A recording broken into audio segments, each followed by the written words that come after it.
तर कसं काय मित्रांनो, आजचा विषय जरा वेगळाच होतं मित्राच्या बहिणीचं लगीन. मित्राची बहीण म्हणली आपली बहीण. मग काय पहिल्यांदा आलो कपडे घ्यायला, कपडे घेतले इथं, पुन्हा गेलो टाचायला. टाचून बिचून झालं. पहिल्यांदा म्हणलं जाऊ लवकर, दीडीचं लगीन होतं, पण मला माहित होतं लगीन काही लवकर लागणार नाही. त्यामुळे पहिल्यांदा म्हणलं लस्सी बिस्सी पिऊन आपलं मस्त मध्ये बाळूमा दर्शन घेऊन आपलं म्हणलं जाऊ घराकडं. दर्शन घेतलं मामाचं, पण इथं मामाच नव्हतं. मामा गेला आदमापूरला. गावाकडं आलो.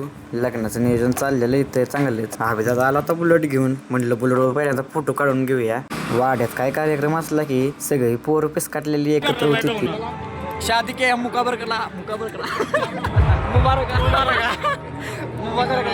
दादाला मुबारकबाद द्यायची होती, पण मी दुसरंच काय तर म्हणलो तिथं. चिली पिलियनला घेतलं पहिल्यांदा व्हिडिओ मध्ये. सारखी माग लागलेली व्हिडिओ मध्ये घे म्हणून. अक्षताही म्हणायला चालू झालत्या. आणि तर आमचं वेगळंच काय तर चाललंय. तेव्हा मागणं डोक्यात मारतो, तेव्हा मागणं डोक्यात मारतो म्हणून थांबलो जाऊन माग भीतीकडला. तरी बी ऐकतच नव्हती. प्रत्येक कार्यक्रमात असली चेष्टा चालतेच. तर सात रेणी की कसमे खाई विनूने पोरग तर लय आगाव आहे दिसतंय तसं नव कार्ट. पाजा नुसतं हसतोयच व्हिडिओ मध्ये बघून. त्याला काय झालं काय माहित. इथं लग्नही झालं. ह्यांनी घेतलं आवरायला. माणसं जेवण लवकर घालवायची होती घराला. सगळे पोरं आवराय गेला लागली. आणि ह्यालाच काय काम गावत नव्हतं म्हणून उभा राहिलेला. तोपर्यंत करण भेटला. करणची गाडी बिडी घेऊन. करण सांगत होता जेवून जावा सगळ्यांनी. त्याचं जाऊन तिकडे विरजाला म्हणलं, विरजा कुठल्या तर पोराच्या अंगावर स्प्रे उडव. ह्या नालायकानं माया सांगा उडवला स्प्रे. असला आगाव कार्टाय बघा. मोठं झालं तरी बारक्या पोरागत वागतंय. हे सगळे आरंभ सांगची मंडळी होती. ह्या दोघांचा विषय काय चालला होता काय कळलंच नव्हतं.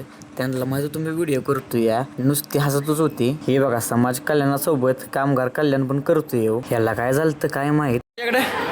नल्ल्या म्हणजे चावल नल्ल्या. नल्ल्या म्हणजे काय कमेंट मध्ये नक्कीच सांगा. काम करून ह्यांची भूक लय वाढली होती. आम्ही पण पहिल्यांदा खाऊन घेतलं. पुन्हा गेलो आचार्याची गाडी घ्यायला, पण आचार्य होता बिझी. आचार्य एक नंबर आहे बरं काय. एकदा जेवण खाल्लं सगळं नाही, पुन्हा सारखं बोलवशील आचार्याला. त्या ह्यांचं चाललं होतं फोटो काढायचं, पण मी लागलेलो व्हिडिओ करायला. ह्यांचं कायम असंच असतं या. दीदीची दाजीची गाडी घेतली. दीदी म्हणत होती ब्लॉगर आहे म्हणून. मग मी काय लगेच ढगात गेलेलो. आणि ह्याला काय झालं काय कळतच नव्हतं. प्रत्येक वेळेला काय ना काय होतच.